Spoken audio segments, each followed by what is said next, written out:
भद्रं कर्णेभिः शृणुयामदेवा भद्रं पश्येमाक्षभिर्यजत्राः स्थिरैरङ्गैस्तुष्टुवागुंसस्तनूभिः व्यासेमादेवाहितं यदायुः। स्वस्ति न इन्द्रो वृद्धस्रवाः स्वस्ति न पूषा विश्ववेदाः स्वस्ति नस्तार्क्ष्यो अरिष्टनेमिः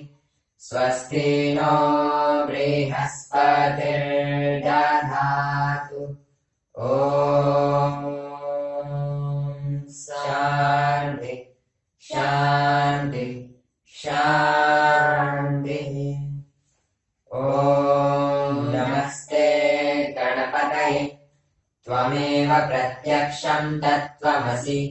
त्वमेव केवलं कर्तासि त्वमेव केवलं धर्तासि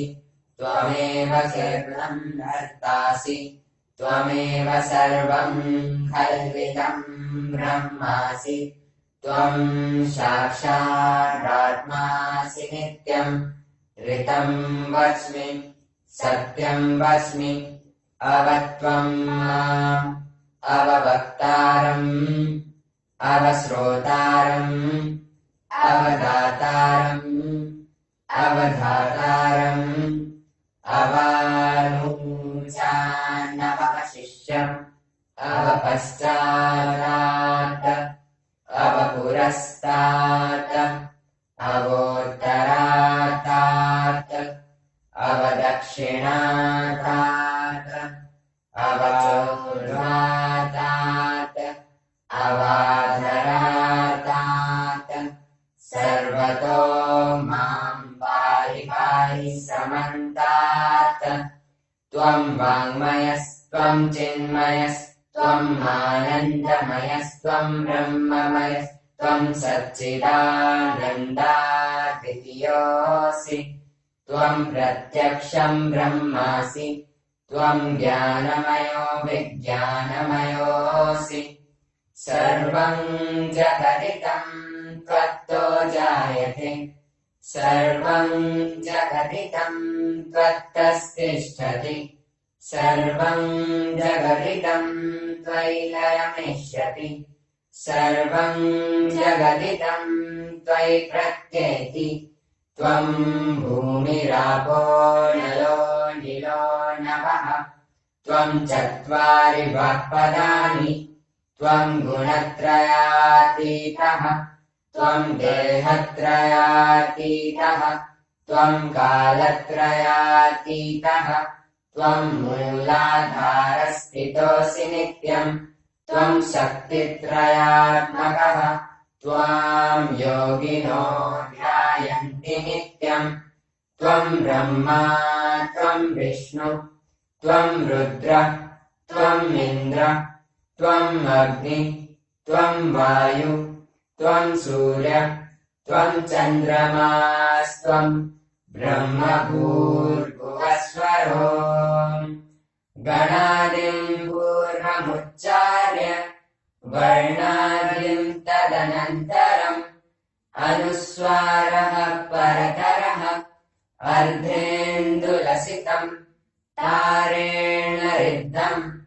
एतत्तवामनुस्वरूपम् गकारः पूर्वरूपम् अकारो मध्यमरूपम् अनुस्वारश्चान्त्यरूपम् बिन्दुरुत्तररूपम् नादः सन्धानम्